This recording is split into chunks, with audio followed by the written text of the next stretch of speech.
அஸ்ஸலாமு அலைக்கும் வரஹ்மத்துல்லாஹி வபரகாத்துஹு. அல்ஹம்துலில்லாஹ் ஒவ்வொரு நாள் ஈமானை பற்றி பேசிகிட்டு இருக்கோம். ஸோ ஒரு நாள் வந்து வீடியோ போடலை. ஏன் போடலை அப்படின்னா, நான் முஃப்தி மக்களோட வீடியோ ஒன்று பார்த்துருந்தேன். அதில் ஓவர் திங்க் பண்ணாதீங்க அப்படின்னு மாதிரி பேசியிருந்தாங்க.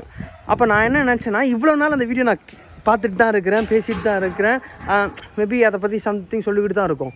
ஆனால் நான் என்ன நினைக்கல அப்படின்னா, ஓகே என்ன தான் சொல்ல வராரு அப்படின்ற மாதிரி யோசிக்கலை, சிந்திக்கலை, ரிசர்ச் பண்ணல.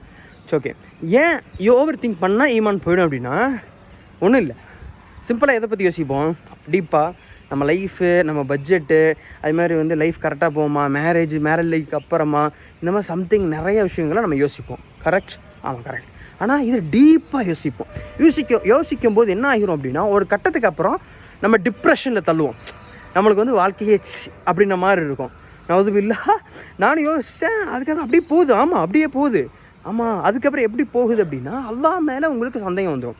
இந்த சைத்தான் என்ன பண்ணுவோம் அப்படின்னா, அதான் சொன்னேன், இந்த ஆரம்பத்தில் அடிச்சுவடுகளை என்ன பண்ணுவோம் அப்படின்னா, அப்படி ஸ்டெப் பை ஸ்டெப்பாக இப்போ வந்து என்ன செஞ்சுட்டான், சிந்தையை பண்ண வச்சுட்டான், டிப்ரெஷனில் வச்சுட்டானா, அப்புறம் வந்து கேள்வி கேட்க வச்சிரும் அல்லாஹ்வை. எப்படி ஈமானில் சந்தேகத்தை உருப்படுத்திடுவான். என்னென்னா, ஏன் அந்த அல்லாஹ் வந்து என்ன வந்து சோதிக்கணும், ஏன் இந்த அல்லாஹ் வந்து என்னை மட்டும் இப்படி கஷ்டப்படுத்துகிறான், நான் என்ன பாவம் செஞ்சேன், அப்போது தொழுகிறனால தான் எனக்கு இந்த சோதனையா, இப்போ அல்லாஹ் மேலே நெருக்கமானால் தான் இந்த சோதனையா, ஏன் இந்த சோதனை அப்படிங்கிற ஒரு கேள்விகள் வரும்ல. நவுதுபில்லா, இந்த கேள்வி தான் ஈமானுடைய பலவீனத்தில் தள்ளும். ஸோ ஒரு சிம்பிள் விஷயந்தான், நீங்கள் எப்போ தேடுறீங்களோ அப்போ தான் அதை சொல்யூஷனே கொடுக்குறான். நீ கஷ்டப்படு, அதனுடைய கூலியை நான் தர்றேன், அதுக்கப்புறம் கஷ்டப்படு, உனக்கு லேசை தரேன் அப்படிங்கிறான். ஸோ இவ்வளோ நாள் நான் அந்த பயான் கேட்டுட்டு தான் இருந்தேன்.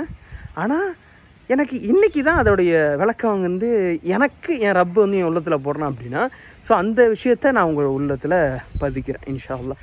ஸோ நம்ம ஈமான்லாம் பலமாகிறதுக்கு அல்லாஹ்ட்ட துஆ செய்யுங்க. அஸ்ஸலாமு அலைக்கும் வரஹ்மத்துல்லாஹி வபரகாத்துஹு.